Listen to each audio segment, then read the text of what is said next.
จากคล้องมันสิหายแล้ว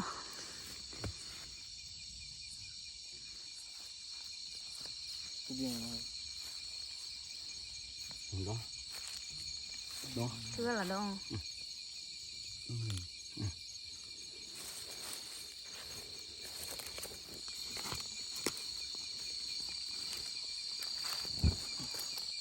คือกันเนาะเพราะว่าเขาเลี้ยงมาแบบโอ้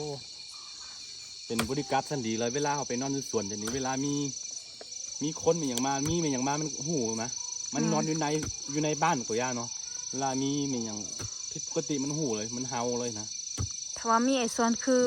ไปนอนสวนก็รู้สึกว่าปลอดภัย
สบายดีทุกคนยินดีต้อนรับเข้าสู่ช่องอาคาน้อยหลังจากที่เราบ่ได้ถ่ายคลิปมาโดนวันนี้ก็มาแจ้งความสลดใจเนาะให้ FC ทุกคนได้ฟังก็คือเจ้าสวนเนาะเจ้าสวนได้จากไปแล้วทุกคนเอ้ยตอนนี้ที่มาฟังเนาะยังบ่ทันได้เข้ามาอยู่เฮือนไม้ซ้ำเนาะเสียไปก่อนแล้วนี่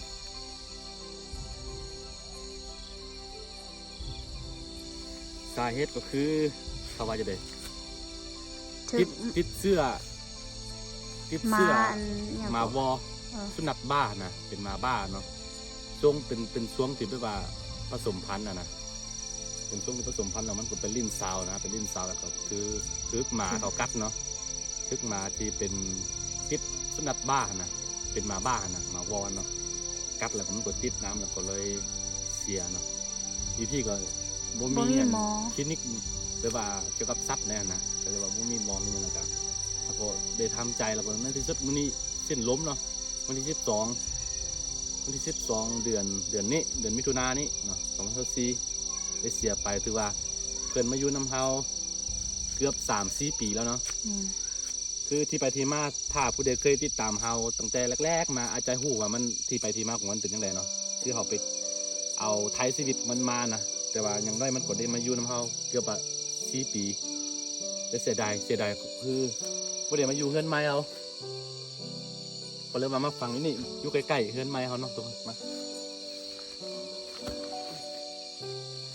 บ่ได้เข้ามาเฮือนไม้เลยทำอิดว่าสิลองเบิ่งว่าไอ้ส่วนมันสิหูบ่เนาะว่าเฮามาอยู่เฮือนไม้นะแล้วมันเดี๋ยวนี้มันตายป่าแล้วอีต้นมันแห้งนะแต่อีต้นถึงมาเขากัดแล้วก็บ่กินข้าว4-5 มื้อเอายังให้กินก็บ่กินจนมากัดเขามันบูเจ้าของเลย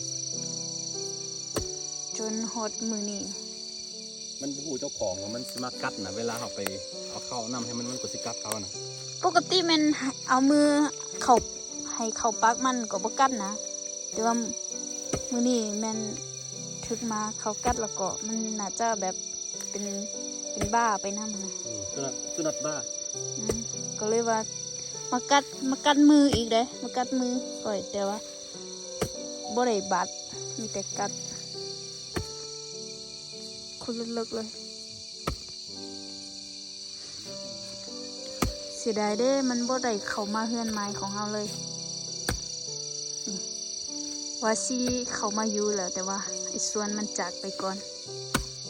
ก็เลยว่าสิมาฟังอยู่นี่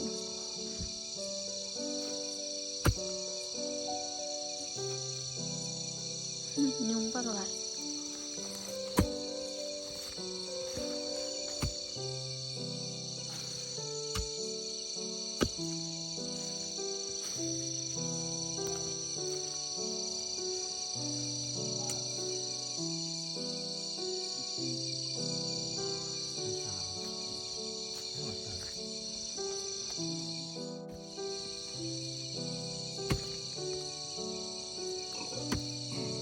เป็นมาร์กที่ฮักของเฮาเสียไปแล้ว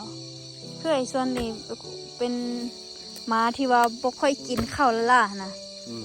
ต้องได้หาแนวกินให้มันกินตลอดจนว่าเจ้าของบ่มีหยังกินก็ซื้อขายซื้อสินะให้มัน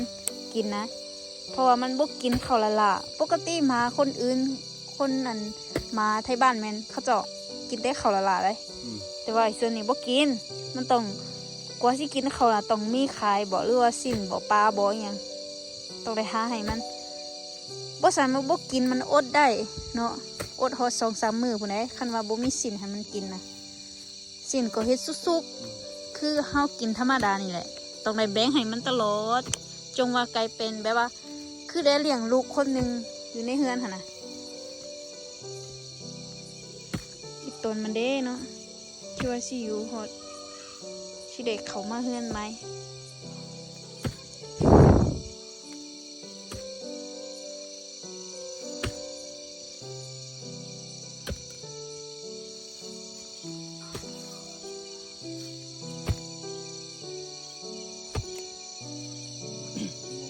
ใจหายคือกันเนาะเพราะว่าเขาเลี้ยงมาแบบโอ้เป็นบริการชั้นดีเลยเวลาเขาไปนอนอยู่สวนเดี๋ยวนี้เวลามีคนมีอย่างมามีอย่างมามันหูนะมันนอนอยู่ในบ้านตัวย่าเนาะเวลามีอย่างผิดปกติมันหูเลยมันเห่าเลยนะ ถ้าว่ามีไอ้สวนคือไปนอนสวนก็รู้สึกว่าปลอดภัยอุ่นใจบัดนี้บ่มีไอ้สวนเลยสิเป็นจังได๋บ่เดี๋ยวสิได้เอิ้นแบบบ่ลึงเด้เนาะ อืม เอิ้นกินข้าวตลอดแหละสวยนะ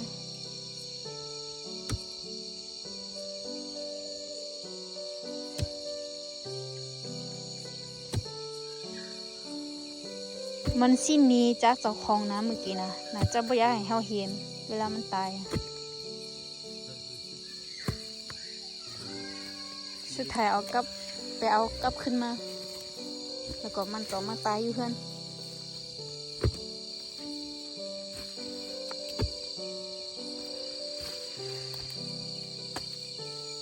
ใจหาย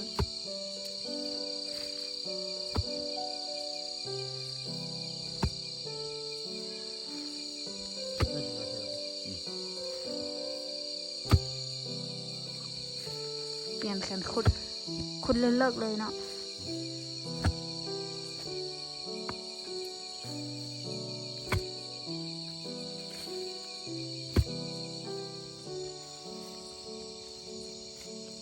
ตอนนี้คือขุดคมแล้วทุกคนขุดเลิกประมาณนี้ก็เลิกพอสมควรเอาผ่าพันแล้วก็ค่อยฟังเอาจะคล้องมันสิหายแล้ว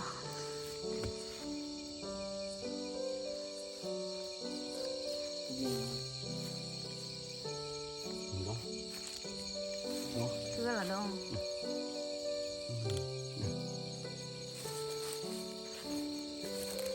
มันเบิดตาเนี่ย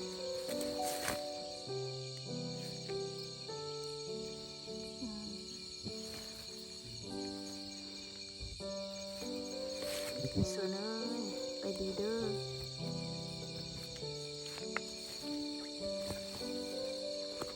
ส่วนนี้ถือกั้นหลายเถื่อแล้วแต่ว่า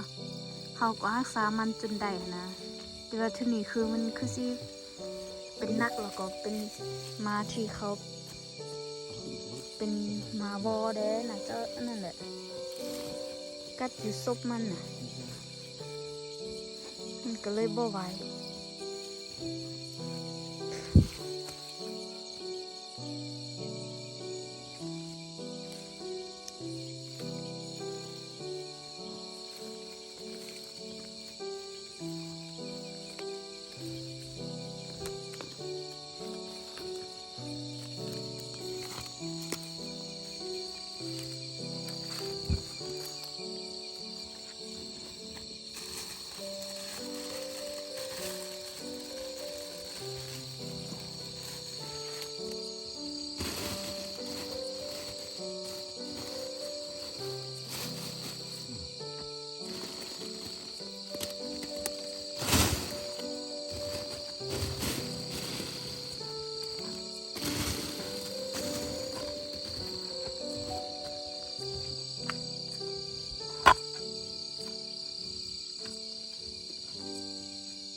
อให้ไปพบภูมิที่ดีเด้อซอนเดอร์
ลูกก็ได้รอดต่อ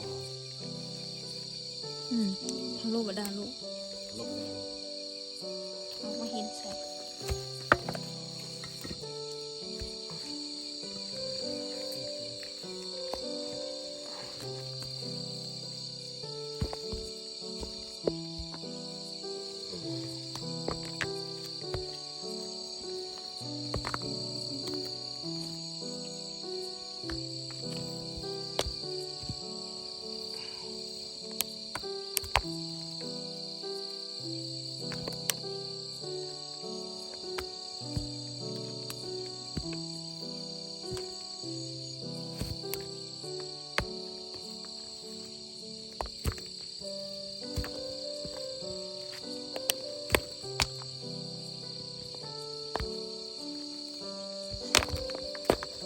มาพา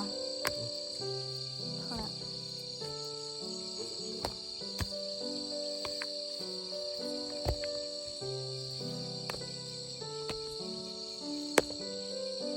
รู้ว่ามีด้วยมั้ย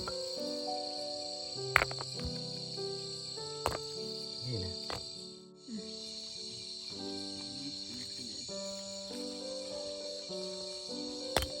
ตอนนี้เราก็ได้ฝังเป็นที่เรียบร้อยแล้วทุกคนฝังไก่เพื่อนไม้เขานอนเวลาที่สิเดมาอยู่ใกล้ๆเขานะ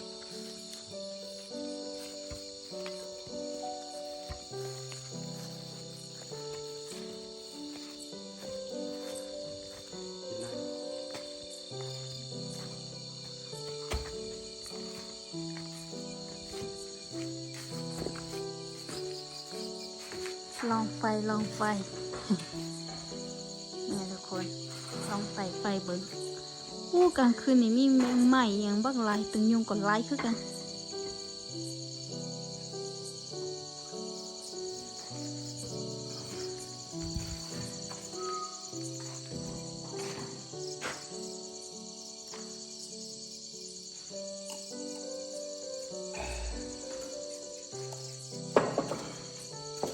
วันนี้เราลองไฟ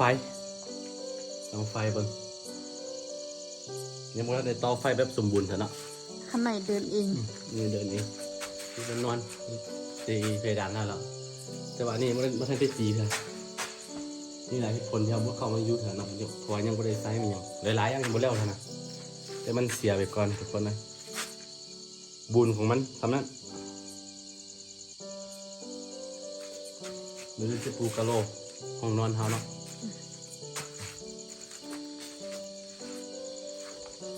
กลับไปสู่เดามาแบบสมบูรณ์แบบเลย3 ปีก็กว่ามาอยู่น้ำเขา